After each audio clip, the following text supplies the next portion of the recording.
Today we're going to talk about boundary violations. Who is responsible when your boundaries have been transgressed? Is it the other person or is it you? Because we have to understand that when you've set a boundary, it's not necessarily what another person likes or believes in. Your boundaries are based on your beliefs, your values, and your desires and your needs, just as another person's will be based on theirs. So if you've got someone who thinks that, or has grown up in an environment where they got what they wanted, or they had to fight to get what they wanted, so they had to push against boundaries to get what they wanted.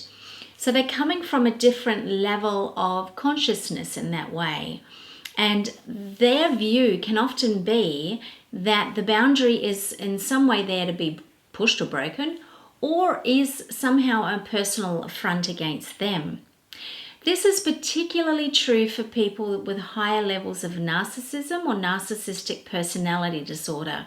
They are known for not liking boundaries and not being able to respect other people's boundaries. I'm not talking about violence or abuse, I'm not talking about direct coercion. Talking about the relationship issues that we have, often with family, which are trickier, certainly in relationships, even in friendships, can be long-term relationships, can be short-term relationships, particularly in the beginning when you're trying to establish your boundaries with someone, yet you're still holding on to this need to be liked. In the beginning, in the early stages of relationships, we do have a stronger desire to be liked and to seem agreeable and to avoid conflict. Putting your boundaries up too soon in a relationship can end up in a bit of a disaster.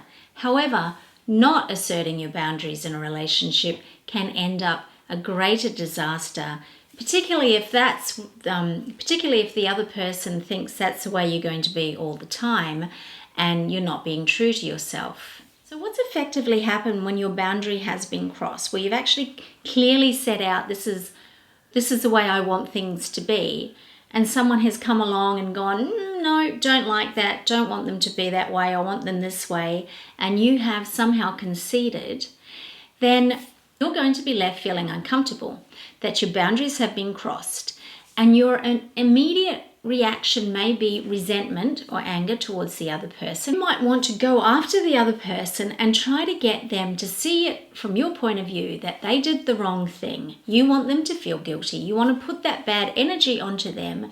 You want them to atone, to apologize. And this might be entirely possible if you've got a really good relationship with someone who's very adult and has maybe didn't realize they were crossing a boundary of yours and has the ability to go, oh, I'm sorry, I didn't realize that was so important to you. Let's work on having that not happening in the future.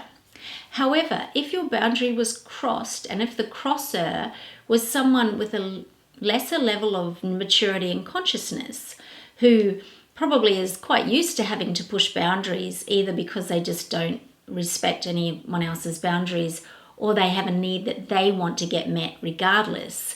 That's probably one of the hallmarks of someone with narcissistic personality disorder, is that you set a boundary and they work their way around it by manipulation, by making you feel bad or guilty, by encouraging you to break it, by just thinking, oh, well, it's not what I need this, so you need to come and meet me there, otherwise I'm going to continue to push it and kick up a fuss about it.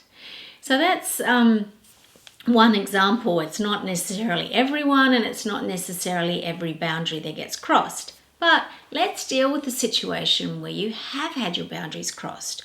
So you know clearly where your line is in the sand of what you will and won't do or have other people do or say to you, and somebody has crossed that. What do you do? Who is responsible?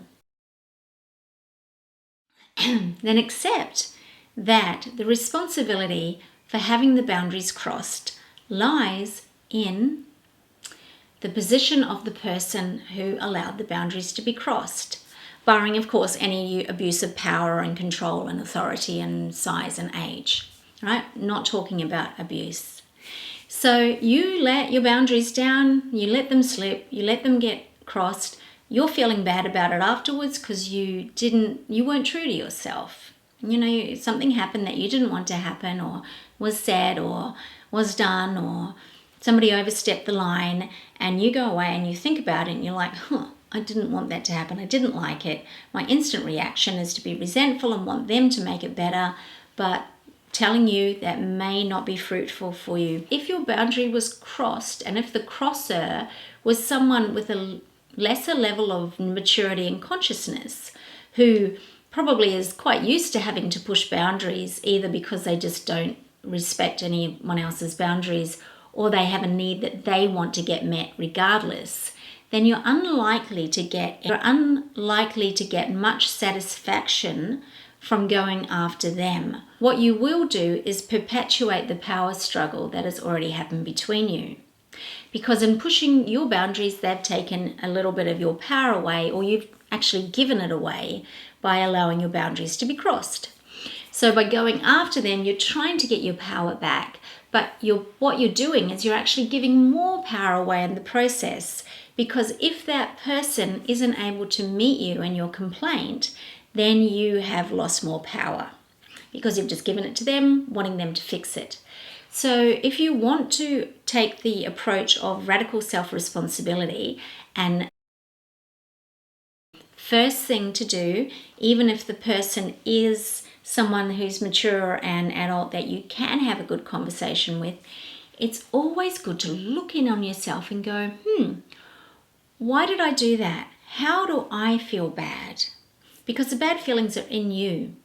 So you can process those bad feelings. You can do a Gestalt exercise and put yourself on a pillow and externalize that conversation you're having in your head about how you let yourself down and you shouldn't have let that happen and you didn't want that and they stepped over the line, and all of that kind of dialogue, which is actually blame on yourself. If you want to be really mature and responsible about it, you take responsibility for it and you realize that effectively you let yourself down. And then you forgive yourself. You don't keep blaming yourself, and then you don't keep blaming the other person. You accept responsibility, and that gives you your power back. You can actually imagine getting your power back. You can actually do an imaginative process where you command that you take your power back from the person that you gave it away to, and you give them back their power so it's nice and clean and clear and separate. And you acknowledge what happened, and you acknowledge that you transgressed your own standards or beliefs or values or whatever it was that happened, and you take responsibility for that so you are empowered. And then you look to understand why that happened. What's the unmet need that was driving your ability to have that happen? Was it your need for approval? Did you want to be liked by this person no matter what? Were you prepared to give away your power and control in order to get your needs for approval met? Did you just want to avoid conflict? A lot of people let their boundaries get crossed because they don't want the conflict. Did you think that if you asserted yourself clearly and cleanly that there would be a conflict?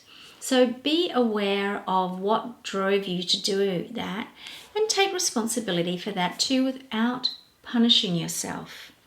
There's no need for anyone to be punished here. A mistake was made. Okay, so if you want to do it the adult way, you accept responsibility for it and you forgive yourself, and that kind of lets the other person off the hook.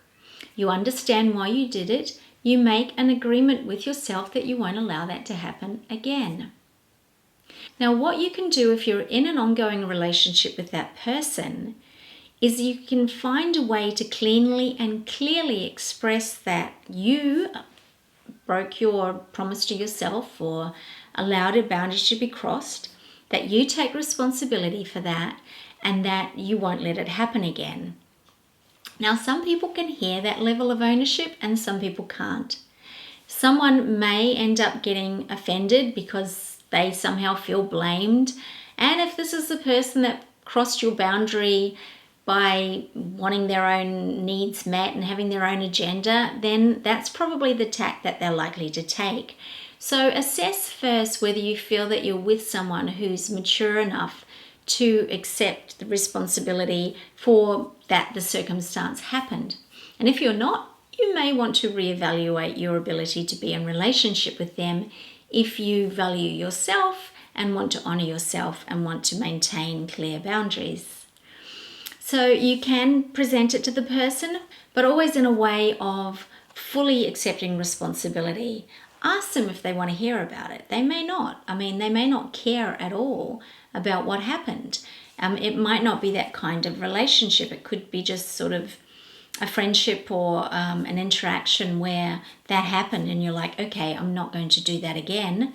But if it's a more involved relationship, then you may need to have a very careful discussion about it, where you take ownership for what happened and you take responsibility for it, and you say that there is no blame here, but you just wanted somebody to know, and hope that they are mature and adult enough to take that and respect that and acknowledge that you have boundaries in that particular area or value system, and that they will agree that they will do their best not to cross those boundaries again.